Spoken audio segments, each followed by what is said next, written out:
I think if I hear you call me Becky one more time, six-pack, I'm gonna pop your tops. All six of them. Who are you?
And I would say it'd be the last request, which is stupid of me because I said Altered was the last request, but then I'm like, fuck, I didn't review this yet. And then since then he sent me more requests, so thank you so much, Guillermo. I really do appreciate it. And he's picked up some really interesting movies. Even if I don't like them, they're interesting, but there's been ones like this one that were fairly interesting. Now, right off the bat, if you're ever interested in requesting pretty much any type of video, there are exceptions, but pretty much any type, you can request it directly to my PayPal, send it there, or join my Patreon. Both links are down below in the info box. But movie for today is One Cut Ahead. Now, this was interesting. This was a nice ode to let's get together and shoot a movie. And I'm not sure how much I want to give away, because part of the fun of it was not knowing much about it and just being pleasantly surprised. It is a foreign film, so it has subtitles, which I'm perfectly fine with.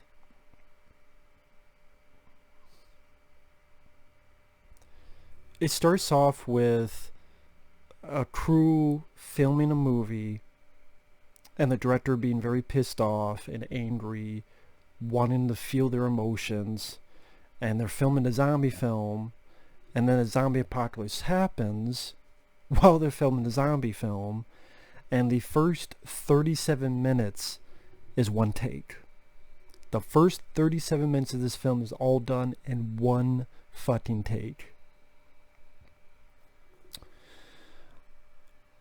I would say give this a watch. I highly recommend this to anyone who loves movies. It's comedy, horror, but mainly comedy. I'll get to that. And again, it's a nice ode to let's get together and make a movie and the joys and maybe hardships of making a film. And people are like, what are you talking about? Well, spoiler alert, starting now. But I really do enjoy this film. I thought the actors did their jobs well. I thought it was very clever. I thought it got funnier as it went along. Like the first half of the film, not really funny, not really meant to be funny. But the last half hour, there was some very funny stuff. Hard to do a review and be vague. I'm not used to it. Spoiler starting now. Like I said, the first 37 minutes of this film is one take, where a zombie bites a girl, but you realize it's part of a film, and the director's being angry and telling her to express fear and walks off. And then the makeup girl talks about how there were experiments at this location. And then zombie apocalypse happens, where one person turns into a zombie and then another. And it's not a lot of action. Don't expect that. It's not a lot of action. It's not a big body count or anything. But pretty much the director knew this was going to happen. He actually made it possible because he wants his big film Seen some issues I had though. Like, okay, yeah, I heard a lot of praise for this. Okay. Interesting, clever, like very well done to do anything in one 37-minute take. I knew a little bit what would come after. But it's like, okay, I'm in the first 37, I'm noticing little like, why'd they do this? Why'd they do that? And this is the end. And then it cuts to a little backtracking where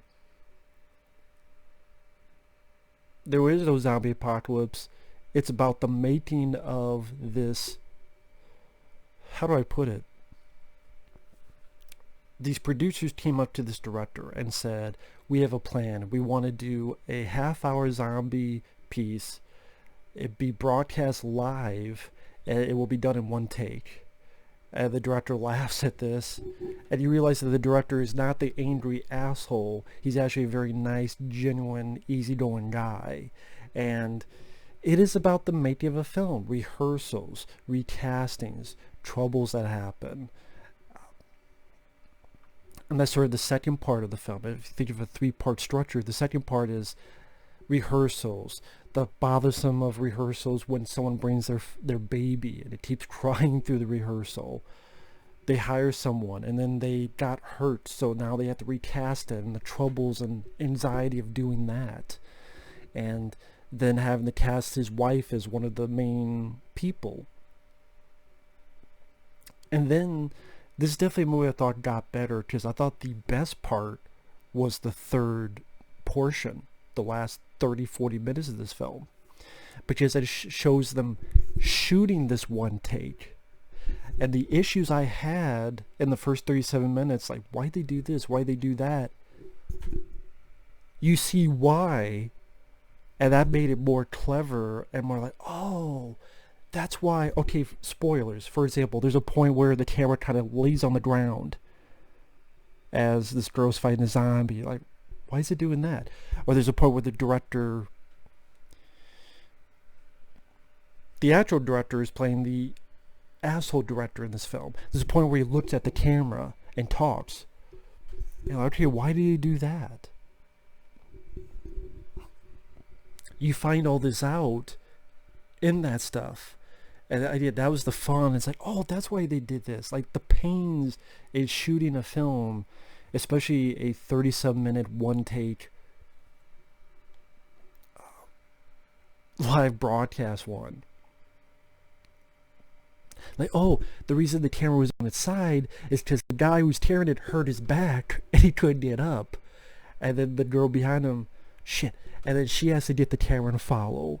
Or one of the people supposed to be a zombie got dead drunk, and so they're just like shit, and then he had to talk to the camera so that they kept going.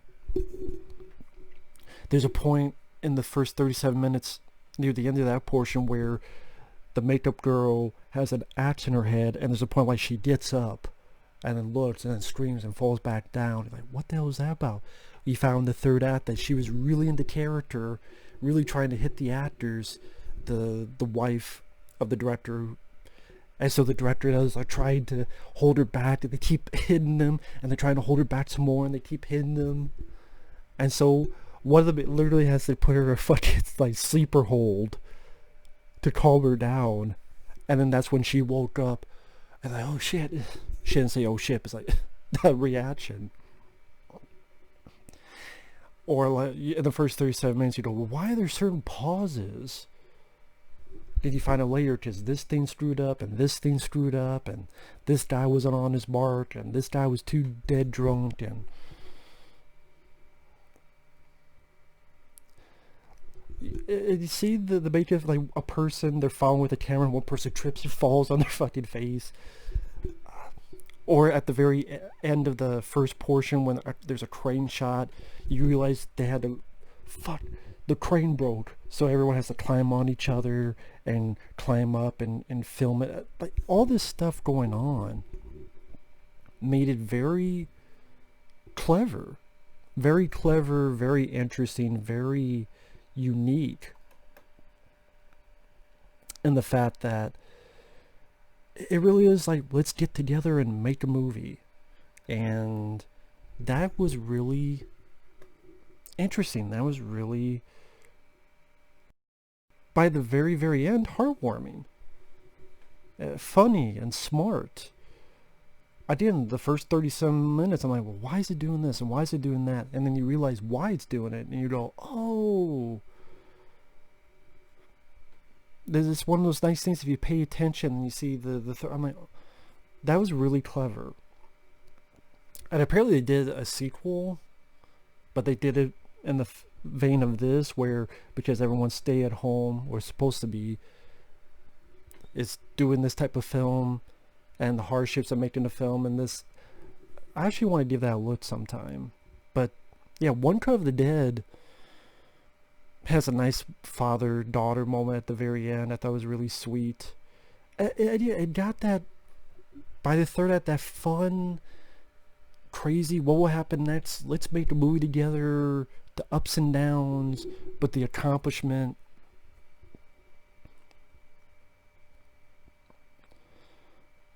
And so then when you watch if you watch the film again and see the first 30-some minutes, you're like, okay, yeah, that's that moment where that happened. That's that moment where that happened. And it was a really interesting idea. It was clever. The actors do their jobs well. I thought the third act had some really funny bits in it. The beginning, just interesting on a technical note of them being able to do this in one take, which would be pretty fucking tough to do. And I enjoy movies about the making of a movie, whether the making it's fake or real, but I enjoy that aspect. I thought this did that fairly well, really well. So One Cut of the Dead I thought was a nice, pleasant surprise. I don't know if I call it underrated, because it seems, I would call it underrated because if I post this review, number one, I probably don't get like 2 comments, which, I mean, to be fair, I put up a lot of videos because I have to. So they did, a lot of videos get lost in the shuffle. Also, people are very busy with life, and the craziness of the world. They don't have the time to waste watching my shitty videos. I just throw that out there as sort of a joke, but also going, I know where I'm at. I'm not a big popular guy. But what I was saying is the few people that watch the video, they probably not going to even have heard of this movie. So yeah, I probably will put like underrated, just because. But either way, thanks for watching me, everyone. Thank you. I do appreciate everyone who watches. And hell, I don't comment on every video, so I perfectly get that. When I see the making of this film, I see these people who worked hard on it. I don't know, it just makes me go, I'm sure they appreciate the audience they get, and I appreciate the audience I get. I'm not a big popular guy, I'm not a big YouTuber guy, but even if someone just watches, I appreciate it. I really, truly do. And I thank everyone who has watched me, whether it be the past days or past few years or for the past 10 years. I really do appreciate everyone who has done that. Whether you left a comment or you left a thumbs up or you just watched and gave a care and gave a crap. You have no idea how much I appreciate that. You really have no idea. So thank you so much. Really do appreciate it. So thanks for watching. Take care. Give this film a look. I think it'll be a nice, pleasant surprise. And we'll see you guys later. Bye-bye.